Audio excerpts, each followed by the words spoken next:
trees are floating. Oh! This is not possible. If it's bad, it's bad. Okay, so the line. This has been on the news on every platform possible because it's just so controversial. But if you haven't heard of it, here's a quick explanation on what it is. Basically, Crown Prince His Royal Highness Prince Mohammed bin Salman, there we go, is pursuing a project called Vision 2030 with the goal of diversifying the income of Saudi Arabia away from oil. He believes that with the future moving away from oil, his country needs to step up in finding more economic means outside of what they're used to. The main site for this project is a place they call Neom, which is the northern part of the country. It's so north that it even snows there. Imagine snowing in Saudi? Weird, but okay. As of now, Neom has 3 projects: Rojena, Oxagon, and the line. While all of these projects are interesting, this video is going to be about the line because I do have some questions about it. But if you want to hear my thoughts about the other 2 projects, Trojena and Oxagon, comment it down below, and if it's requested enough, I'll make it happen. But for now, the line. We'll watch the promotional video that they made, and I'll try to contain my emotions while I react to it. Okay. Here are the basic stats of the project. It's 170 kilometers long, and it's set to stand 500 meters tall and 200 meters wide. Right off the bat, that doesn't sound good, I'm not gonna lie. A width of 200 meters is not that wide, especially if you expect to put 9 million residents inside. If you live in the Philippines, 200 meters is basically the entire width of MOA Arena. And IKEA, which I made a video about, linked right here. I get it.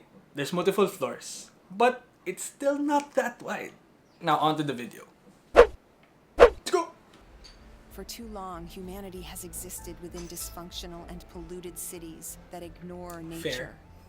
Now, a revolution in civilization is taking place.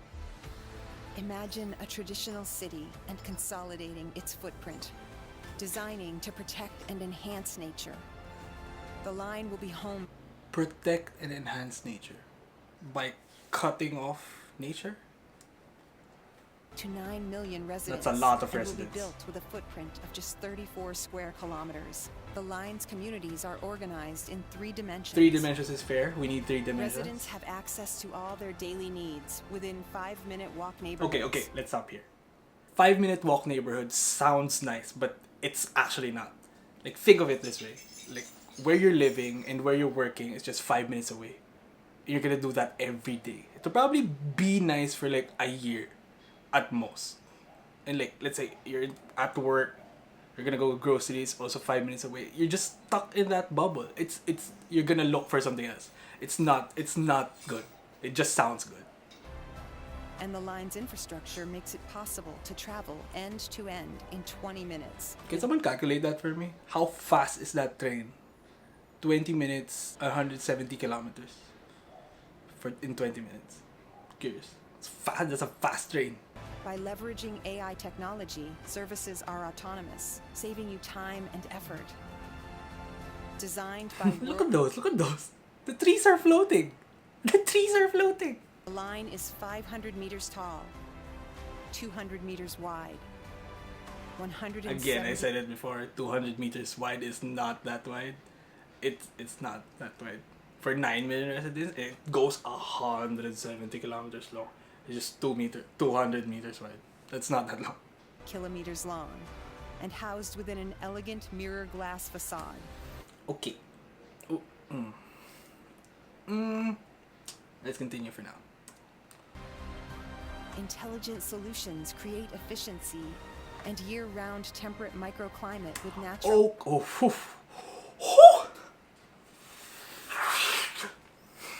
Let's break this down. If we're talking about natural ventilation, you're not gonna have the inlet of air and the outlet in the same hole. You need a low pressure area and a high pressure area for the air to pass through. So this is not possible. This is not possible. It's only possible if you leverage mechanical ventilation, but for 170 kilometer long building, that's gonna be a lot of fans. There's gonna be a lot of fans. It's gonna be loud. Ventilation. Energy and water supplies are 100% renewable. Fair. The line is designed as a series of unique communities, offering a wealth of amenities. Okay, I'm actually curious. Like, how would they build this? Will it just be built as one whole line?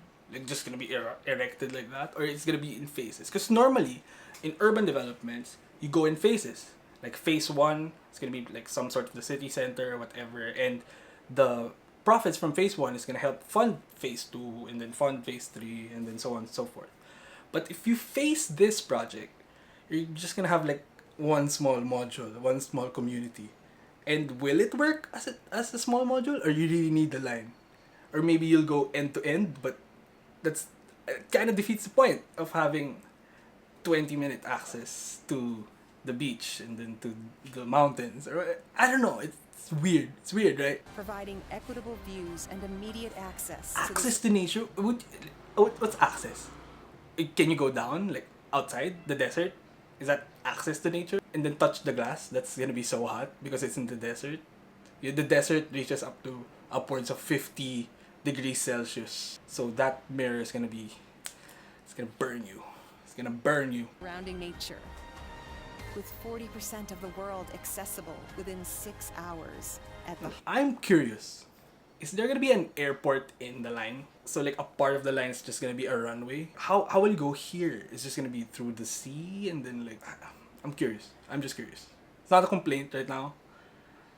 Kinda is. But I'm just curious. Part of the globe's key trade routes, a place for commerce and communities to thrive like nothing on Earth seen before. The line. Nothing on earth has seen before because organic growth doesn't go in a line. Communities grow in like a web-shaped pattern. It's not a line, a radial pattern. That's the radial pattern. That's the natural and organic way for communities to grow. I'm not saying that's the only way linear cities work, but they often expand. Like the linear part won't stay like that forever. Doesn't look like this can expand though. The city that delivers new wonders for the world.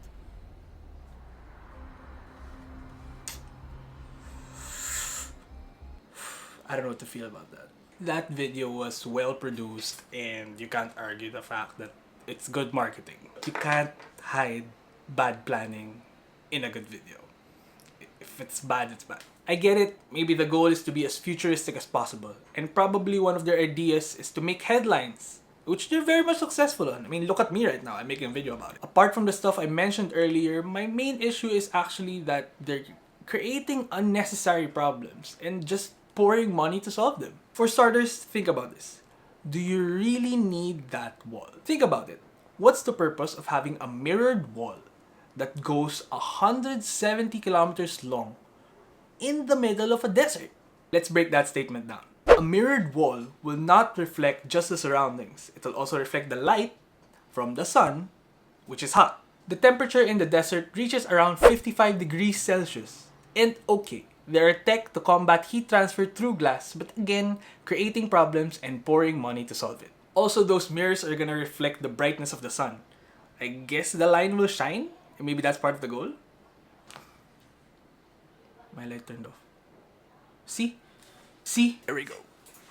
Okay, if it shines, it'll probably blind the animals nearby. But we'll talk more about the animals later. Next part of that statement is the wall is 170 kilometers long. And anyone with a basic understanding of structural stability will tell you that having a wall that long is not advisable because it will create a lot of stress in the structure. And I'm not discounting the innovative ways of reinforcing a wall, but again, we're just pouring money into problems. We seem to have a theme here, right? And lastly, the fact that it's in the middle of a desert. It's already established that it's hot there, but that's not my point here. Being in the middle of the desert means you're cutting off countless migration patterns of animals that has been there for centuries. Land animals, birds, insects, they're just gonna be confined into one part of the line and probably not gonna be able to cross like they used to. I was actually talking to my friends about the line and one of them said that birds may have the tendency to just fly straight into that wall because they won't know that there's a wall because it's a mirror, right?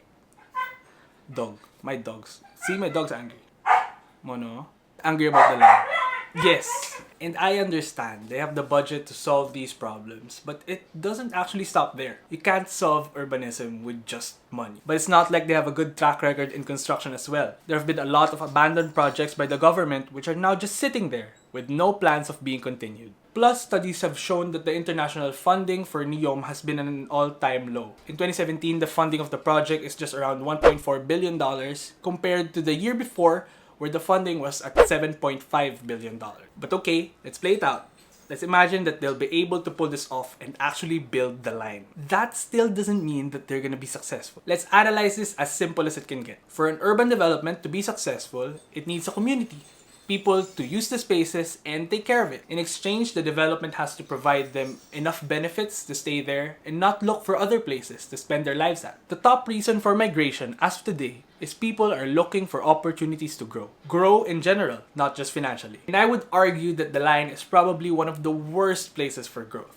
I mean, imagine, from the start, you're building a walled environment. You're stuck with either expanding upwards, which will be problematic because the pioneers of the area will get stuck at the bottom, or building more lines, which will defeat the concept of being immersed with the nature. If in terms of money, I'd have no doubt that they'll figure it out and they'll be able to financially pull this off. But if in terms of design and urban planning, it just looks fundamentally flawed. I'll surely keep an eye on this because it's very interesting. I'm pretty sure the architects and planners working here have considered these possibilities and they're probably smarter than me.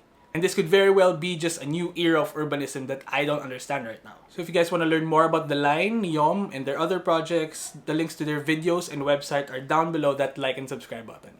Wait, also, I'm curious. Comment down below. Would you live here? Let's say they give you a decent job, decent house and all. Are you willing to spend your life at the line? Let me know. And I guess that's a good place to end. Thanks for sticking around, guys. I'll see you again soon.